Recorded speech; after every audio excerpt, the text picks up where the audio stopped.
மிக சிறப்பாக இங்கு நடந்து கொண்டிருக்கின்ற 139வது மே தின பேரணி மற்றும் பொதுக்கூட்டத்தை தலைமையேற்று நடத்தி கொண்டிருக்கின்ற அருமை தோழர் பாலகிருஷ்ணன் அவர்களே, விழாவிலே வரவேற்புரையாற்றிய தோழர் அழகேசன் அவர்களே, இங்கு தங்களுடைய துறை சார்ந்த பிரச்சனைகள் அனைத்தையும் இரத்தின சுருக்கமாக நம்முடைய கவனத்திற்கு கொண்டு வந்து சென்றிருக்கின்ற தோழர்கள் சபரிமுத்து, தோழர் துரை, நடராஜன், அருள்தாஸ் உட்பட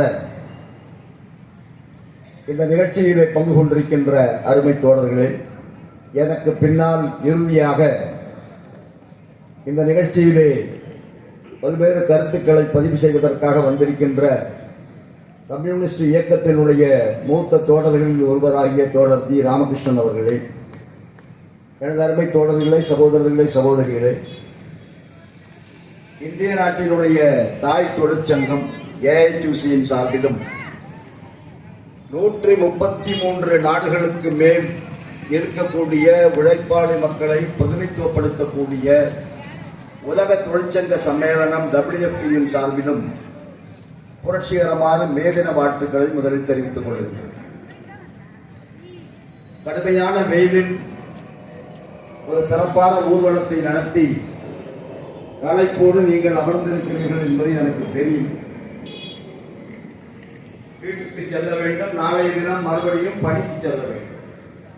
ஆகவே அப்படிப்பட்ட ஒரு சூழ்நிலையில் அதிகமான நேரத்தை எடுத்துக்கொள்ளாமல் சுருக்கமாக இந்த மே தின பேரணியினுடைய முக்கியத்துவத்தையும் அதனைத் தொடர்ந்து இந்தியாவினுடைய மத்திய தொழிற்சங்கங்கள் அனைத்தும் இணைந்து பிஜேபி சார்புள்ள BMS மத்திய தொழிற்சங்கத்தை தவிர்த்து மீதி இருக்கக்கூடிய அனைத்து மத்திய தொழிற்சங்கங்களும் இன்றைக்கு ஒன்றாக இணைந்து மே மாதம் 20ஆம் தேதி அன்றைக்கு ஒரு நாள் நாடு தழுவிய பொது வேலை நிறுத்தத்தை அறிவித்திருக்கிறார். இன்றைக்கு மத்தியிலே ஆட்சியிலே இருக்கக்கூடிய மோடி அரசு ஒரு தொழிலாளர் விரோத அரசு, ஒரு மக்கள் விரோத அரசு. தேர்தலுக்காக மட்டுமே மக்களிடம் வாக்குகளை பெற வேண்டும் என்கின்ற நோக்கத்தோடு மட்டுமே செயல்படுகின்ற ஒரு ஆட்சி, ஒரு அரசு. மக்களை பற்றியோ, மக்களுடைய ஜீவாதார பிரச்சனைகளை பற்றியோ, அவர்களை பாதிக்கக்கூடிய பிரச்சனைகளை பற்றியோ இந்திய நாட்டினுடைய மிக உயர்ந்த அமைப்பான நாடாளுமன்றத்தில் பேசுவதற்கு கூட இந்த நாட்டில் எதிர்க்கட்சி நாடாளுமன்ற உறுப்பினர்களுக்கு உரிமை கிடையாது. ஆளும் கட்சியை சேர்ந்த எம்பிக்கள் அனைவருமே அடிமைகள். அவர்கள் என்ன சொல்லுகிறார்களோ அதற்கு தலையாட்டி விட்டு போக வேண்டும். இதுதான் தோழர்களே இன்றைக்கு இந்த நாட்டினுடைய நிலை. 44 தொழிற்சங்க சட்டங்கள் அது 4 தொகுப்புகளாக மாறிவிட்டது என்கின்ற கருத்துக்கள் எல்லாம் இங்கே பேசினார். அதற்குள் நான் மிக விரிவாக சொல்வதற்கு நேரமில்லை. 2 விஷயங்களை மட்டுமே சொல்ல விரும்புகிறேன். ஒன்று, இந்தியாவினுடைய தொழிற்சங்க சட்டம் இருக்கு பாருங்க. 1926ஆம் ஆண்டு வெள்ளைய நாடாளுமன்றத்தால் நிறைவேற்றப்பட்டது. அதுக்கு தமிழகம் ஒரு பெரும் காரணம்.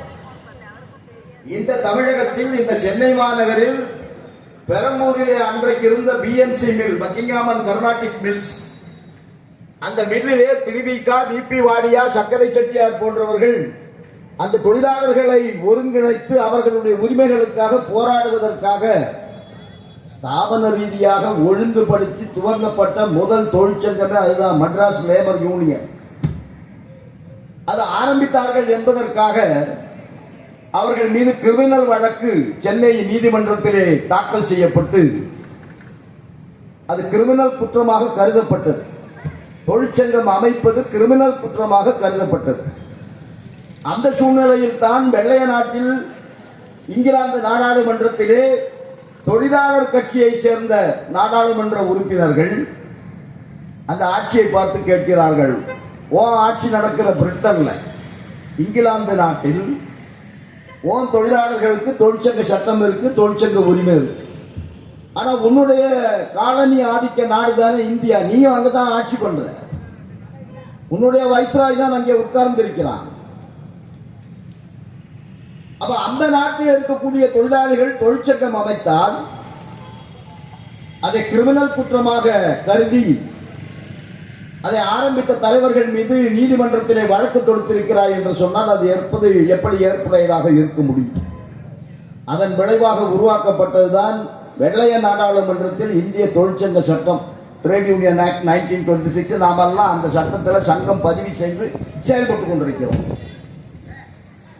இப்ப அந்த சட்டம் இல்லை, அந்த சட்டம் காணாமல் போயிடுச்சு.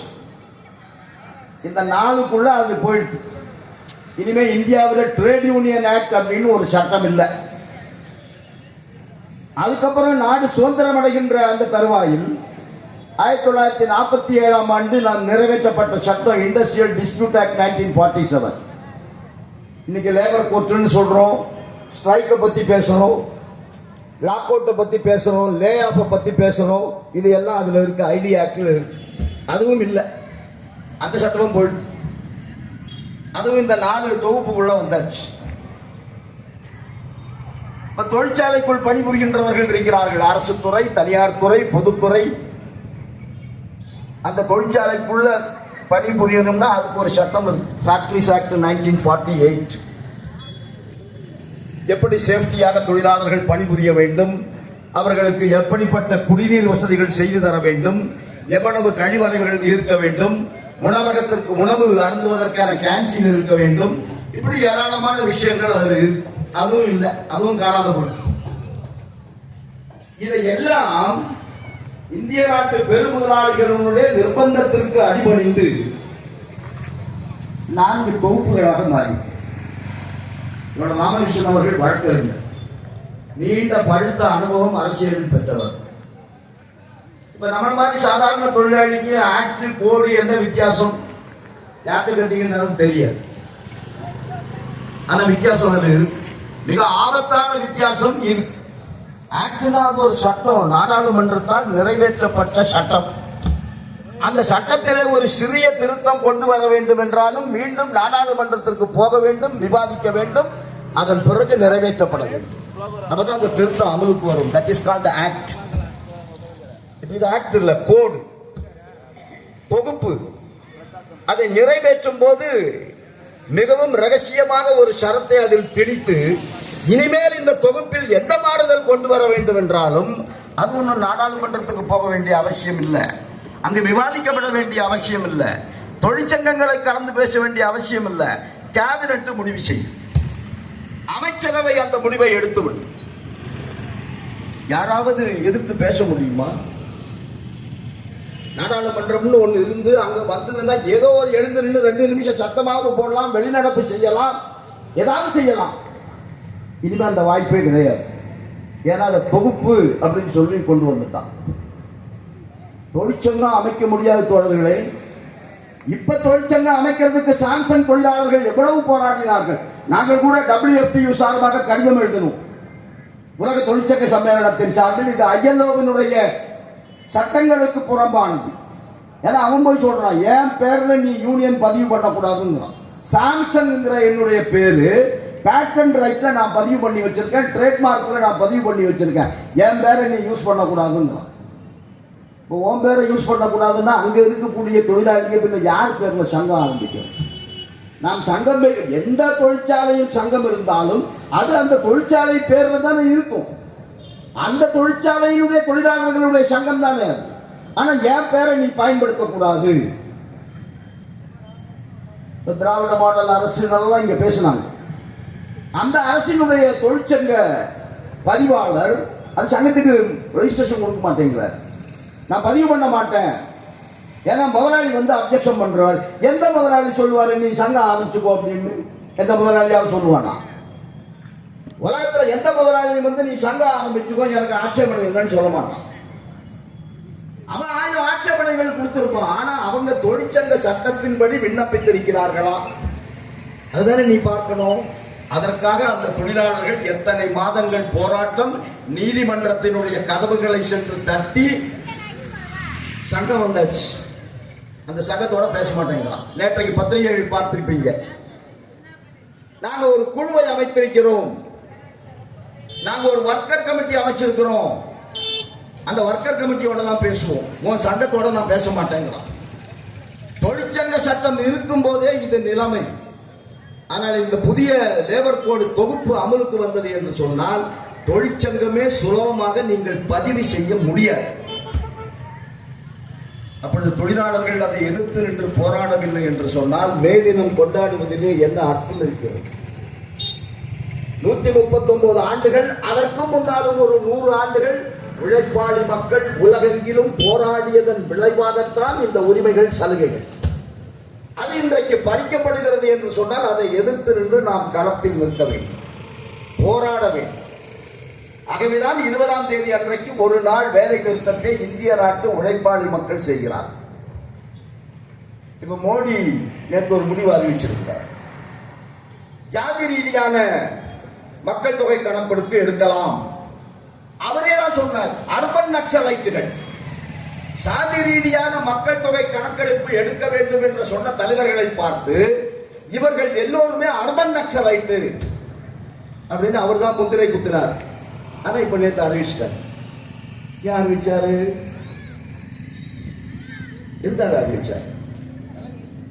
அவ்வளவுதான். பீகார்ல தேர்தல் வருது, அறிவிக்கணும். நாங்க மத்திய அரசு ஊழியர்கள் 8வது சம்பள கமிஷன் வேணுயா, 10 வருஷம் ஆக போகுதுன்னு சொன்ன தரமாட்டான். அதெல்லாம் இனிமேல் பே கமிஷனை பத்தியே நீங்க நினைச்சு பார்க்காதீங்கன்னு பார்லிமெண்ட்ல சொன்னார். டெல்லியில பாராளுமன்ற தேர்தல் அறிவிக்கிறார், உடனே 8வது சம்பள கமிஷன் அறிவிக்கிறார். ஏன்னா அங்க 50% வாக்காளர்கள் அரசு ஊழியர்கள், ராணுவ வீரர்கள், துணை ராணுவ வீரர்கள், ஓய்வு பெற்றவர்கள் 50% பேர் இருக்காங்க டெல்லியில. அவர்களுடைய ஓட்டு வேண்டும். உடனே 8வது சம்பள கமிஷன். இன்னைக்கு வரைக்கும் நோட்டிபிகேஷனே கிடையாது. 4 மாசம் ஆகி போச்சு. ஆனா அறிவிச்சிட்டார் 8வது சம்பள கமிஷன் வரும். அடுத்து 12 லட்சம் ரூபாய் இன்கம் டாக்ஸ் கட்ட வேண்டியதில்லை. இது எல்லாம் எதை மனதில் வைத்துக் கொண்டு? டெல்லியில் நடக்கிற தேர்தலை மனதில் வைத்துக் கொண்டு. இப்ப பீகார்ல நடக்கிற தேர்தலை மனதில் வைத்துக் கொண்டு சாதி ரீதியான மக்கள் தொகை கணக்கெடுப்பு வேண்டும். உச்ச நீதிமன்றம் பலமுறை சொல்லியாச்சு, குவான்டிஃபை பண்ணு. ஓபிசி மக்கள் எவ்வளவு பேர் இருக்கிறார்கள், எஸ்சி மக்கள் எவ்வளவு பேர் இருக்கிறார்கள், எஸ்டி மக்கள் எவ்வளவு பேர் இருக்கிறார்கள், அதை நீ குவான்டிஃபை பண்ணு அப்படின்னு சொல்றாங்க. அதுக்கு தானே சாதி ரீதியான கணக்கெடுப்பு. ஆனால் இங்கே ஒரு தோழர் பேசுகின்ற போது மிக அருமையாக சொன்னார். இன்றைக்கு இடஒதுக்கீடு இருக்கிறதா? இன்றைக்கு மத்திய அரசு துறையில் மட்டுமே 15 லட்சம் காலி இடங்கள் இருக்கிறது. 15 lakhs. இந்த 15 லட்சம் காலி இடங்களுக்கு ஆட்கள் தேவையில்லையா? தேவை. அவை எல்லாமே அவுட் சோர்சிங் மூலமாக, கான்ட்ராக்ட் மூலமாக, பிக்சட் டேர்ம் எம்ப்ளாய்மெண்ட் மூலமாக மிக சொற்பமான ஊதியத்தை கொடுத்து நிரப்புகிறது இந்த அரசு. அங்கு இடஒதுக்கீட்டிற்கு இடம் இல்லை. இந்த 15 லட்சம் காலி இடங்கள் மத்திய பொதுத்துறை நிறுவனங்கள், 350 மத்திய பொதுத்துறை நிறுவனங்கள்ல 30 வித்துட்டார். ஏர் இந்தியா உள்பட வித்துட்டார். இப்ப 320 என்னமோ இருக்கு. அதுல கிட்டத்தட்ட ஒரு 5 லட்சத்துக்கு மேல காலி இடங்கள் இருக்கு. இங்குதானே இடஒதுக்கீடு. தனியார் கம்பெனியில இடஒதுக்கீடு இருக்கா? எந்த தனியார் துறையிலேயாவது ரிசர்வேஷன் இருக்கா? இடஒதுக்கீடு என்பது சபரிமுத்து பணியாற்றுகின்ற பொதுத்துறை நிறுவனங்கள், நாங்கள் பணிபுரிகின்ற பாதுகாப்பு துறை, ரயில்வே துறை, இங்கெல்லாம் தான் இடஒதுக்கீடு. வேலை வாய்ப்பு கொடுக்க போவதில்லை. வேலை வாய்ப்பு கொடுக்க போவது இல்லை என்று சொன்னால் இடஒதுக்கீடு எங்கிருந்து நடக்கும் இந்த நாட்டில்? இப்போ உங்களுக்கு தெரியும், அம்பாட்டுக்கு வர்றான், எல்லையை தாண்டி ஏதோ சினிமா தியேட்டர்ல சினிமா பார்க்க போற மாதிரி 400 கிலோமீட்டர் அம்பாட்டுக்கு எல்லையை தாண்டி வர்றான். ஒரு 150க்கு மேற்பட்ட செக்யூரிட்டி போஸ்ட், ஏன்னா நான் பாதுகாப்பு துறையில் இருக்கிறதுனால எனக்கு தெரியும், 150க்கு மேல செக்யூரிட்டி போஸ்ட், எல்லாவற்றையும் தாண்டி அவன் வருகிறான். அப்பாவி மக்கள் சுற்றுலாவுக்காக வந்திருக்கிறார்கள், குடும்பத்தோடு மகிழ்ச்சியாக இருப்பதற்காக வந்திருக்கிறார்கள். அவன் பாட்டுக்கு துப்பாக்கி எடுக்கிறான், அவன் குருவியை சொல்ற மாதிரி சுட்டுட்டு கம்ஃபர்டபுளா எந்த விதமான பிரச்சனையும் இல்லாம சினிமா தியேட்டர்ல போய் சினிமா பார்த்துட்டு திரும்ப வீட்டுக்கு போற மாதிரி அவன் பாட்டுக்கு போயிட்டான். யார் பொறுப்பு இருக்கு? யார் குற்றவாளி இதற்கு? அதற்கு எந்த பதிலும் இல்லை. ஆனால் நான் உடனே யுத்தம் பண்ணுவேன், நான் பாகிஸ்தானுக்கு தண்ணி கொடுக்க மாட்டேன். இந்த முடிவுகளை நீங்கள் எடுக்கிறீர்கள். ஆனால் இந்த இன்டெலிஜென்ஸ் ஃபெயிலியருக்கு என்ன காரணம்? பத்திரிகைகள் நீங்க எவ்வளவு டீப்பாக இதெல்லாம் பார்த்தீர்கள் என்று எனக்கு தெரியாது. வந்தவன் எப்படி வந்தான்? ராணுவ வீரர்களுடைய சீருடையை அணிந்து கொண்டு வந்தான். அதை நீங்க புரிஞ்சுக்கணும். அதான் அவன் யாரும் செக் பண்ணல.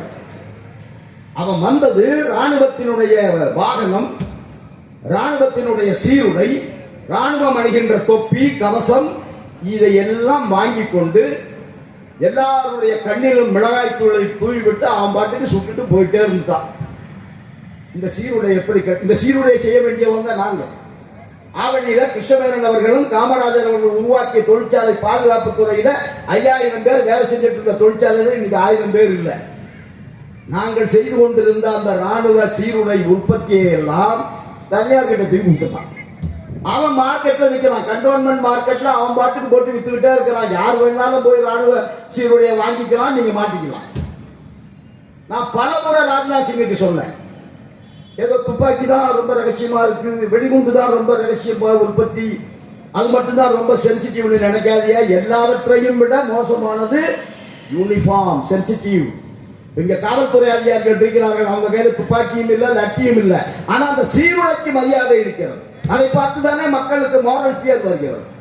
அந்த சீருடை, அவர் கையில இருக்கிற துப்பாக்கி லட்டியை பார்த்து பயப்படுறது இல்ல, அந்த யூனிஃபார்ம்.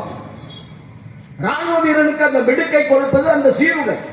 அதை நீ தனியார் கிட்ட ஒப்படைச்சிட்டா அவன் பாட்டுக்கு போறான், வாங்குறான், மாற்றான், சுட்டு தள்ளுறான், உங்ககிட்ட எந்த நடவடிக்கையும். இந்த நாடு அருமை தோழர்களே எந்த திசை வழியை நோக்கி சென்று கொண்டிருக்கிறது. அந்த ராணுவத்தில் தொலைக்காட்சியில பாத்தீங்கன்னா நிறைய புத்திசாலிங்க வந்து பேசிக்கிட்டே இருப்பாங்க. அதுல ஒரு முன்னாள் ராணுவ தளபதி சொல்றார், தோழர் பாலகிருஷ்ணன் பேசும்போது சொன்னார், அக்னிவீரை பத்தி சொன்னார். நான் ராஜ்நாத் சிங் கிட்ட கேட்டேன், ஏயா இந்த ராணுவ வீரனா வர்றது யாரு, முதல்ல அது சொல்லு. உன் வீட்டு பிள்ளை ராணுவ வீரனா வராராம், உன் வீட்டு பிள்ளை என்ன ஆகிறான், எம்எல்ஏ ஆகிறான், மந்திரி ஆகிறான். இந்த ராணுவ வீரனா வர்றது யார்? கடைநிலை சிப்பாயின்னு சொல்லுவாங்க ராணுவத்தில். சிப்பாயாக வருபவன் யார்?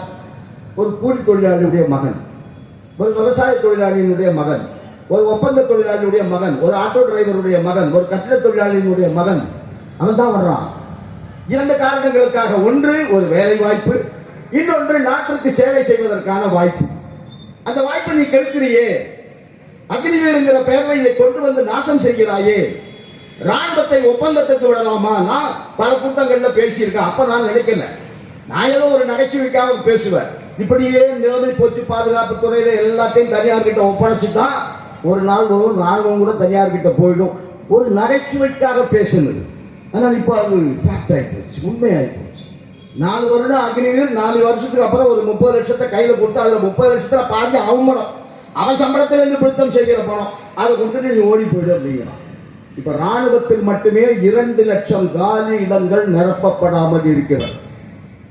இப்போ ஒரு நெருக்கடியான நிலை வந்து ஒரு யுத்தம் வந்தது என்று சொன்னால் என்ன நிலைமையாகும் இந்த நாள்? இதை நான் சொல்லல, முன்னாள் ராணுவ தளபதி டிவியில உட்கார்ந்து சொல்றார். It's a matter of very serious concern. There are 2 lakh சிப்பாய் post lying vacant in army அப்படின்னு அவர் புலம்புறார். இதை பற்றி இந்த அரசுக்கு கவலை இருக்கின்றதா? நாட்டு மக்களை பற்றி கவலை இருக்கிறதா?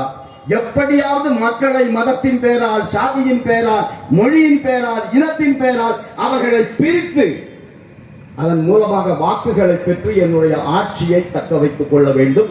அதற்கு உறுதுணையாக சந்திரபாபு நாயுடு, அதற்கு உறுதுணையாக நிதிஷ்குமார், இவர்கள் எல்லாம் துணை நிற்கிறார்கள். காரணம் என்ன? மடியில் கனம் இருக்கிறது. அனைவர்கள் மீதும் சிபிஐ, இடி, இன்கம் டாக்ஸ் டிபார்ட்மெண்ட் என்னென்ன அரசியல இருக்கின்றதோ அதெல்லாம் அவர்கள் மீது பாயும் என்கின்ற அச்சத்தினால் இந்த அரசுக்கு ஆதரவு தெரிவித்துக் கொண்டிருக்கிறார்கள். ஆகவே இது மக்கள் விரோத அரசு, இது தொழிலாளர் விரோத அரசு. இதை அவ்வளவு சாமான்யமாக நாம அகற்றிவிட முடியாது. தொடர்ந்து அதற்காக களத்தில் இறங்கி நின்று போராட வேண்டும். அதில் மிகப்பெரிய கடமை இந்திய நாட்டு விவசாயிகளுக்கும் உழைப்பாளி மக்களுக்கும் உண்டு. ஆகவேதான் மே 20ஆம் தேதி நடைபெறக்கூடிய அந்த மாபெரும் வேலை நிறுத்தத்தில் விவசாயிகளும் இருக்கிறார். அவர்களுடைய சம்யுக்த கிசான் மோர்ச்சா என்கின்ற எஸ்கேஎம் அமைப்பு இன்றைக்கு இருக்கிறது. அவர்கள் போராடுகிறார்கள் தங்களுடைய உரிமைகளுக்காக. எம்எஸ்பி சாமிநாதன் கமிட்டியினுடைய ரெக்கமெண்டேஷனை அமுல்படுத்தி என்னுடைய உற்பத்தி விலை என்ன ஆகின்றதோ அதற்கு மேல் 50% வைத்து எம்எஸ்பி கொடு அப்படின்னு சொன்னா கொடுக்க மாட்டேங்குது இந்த அரசு. இந்த விவசாயி எப்படி வாழ்வான்? இந்த விவசாய தொழில் இன்றைக்கு அழிந்து கொண்டு வருகிறது. உணவுக்காக நீ அந்நிய நாட்டிடம் கையேந்தி நிற்க வேண்டிய நிலைமை இந்த நாட்டில் வரப்போகின்றது. ஆகவேதான் அருமை தோழர்களே, மே தின விழாவிலே நாம் பேசுகின்ற போது இந்த நிலைமைகளை எல்லாம் நாம் கவனத்தில் எடுத்துக்கொள்ள வேண்டும். நாம் ஒன்றும் மகிழ்ச்சியாக இல்லை. சொன்னார்கள் இல்லையா, கடல் இல்லாம யார் இருக்கும்? கடல் இருந்தால் மகிழ்ச்சி இருக்குமா? கடல் இருந்தால் சந்தோஷம் இருக்குமா? கடல் இருந்தால் அமைதி இருக்குமா? கடல் இல்லாதவர்களே இன்றைக்கு யாரும் இல்லை என்கின்ற நிலைமைக்கு இந்த நாட்டினுடைய பொருளாதார நிலைமை, இந்த அரசினுடைய கொள்கை நம்மை தள்ளி இருக்கிறது.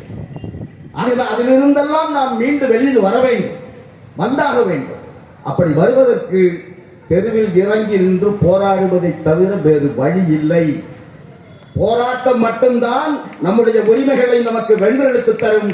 இன்றைக்கு நாம் பெற்றிருக்கின்ற இந்த உரிமைகள் யாருமே நம் மீது கொண்ட பாசத்தினால், நம் மீது கொண்ட காதலினால் யாரும் தந்தது அல்ல. நாம் போராடி பெற்றது.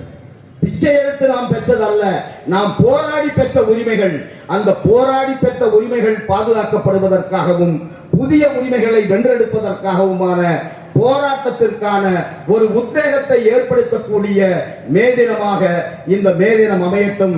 அதற்கான ஒரு மிக எழுச்சிமிக்க பேரணியை நடத்தி இந்த கூட்டத்திலே பங்கு கொண்டிருக்கின்ற உங்கள் அத்தனை பேருக்கும் எனது புரட்சிகரமான வாழ்த்துக்களை தெரிவித்து இந்த வாய்ப்புக்கு நன்றி தெரிவித்து நிறைவு செய்கிறேன். நன்றி தோழர்களே.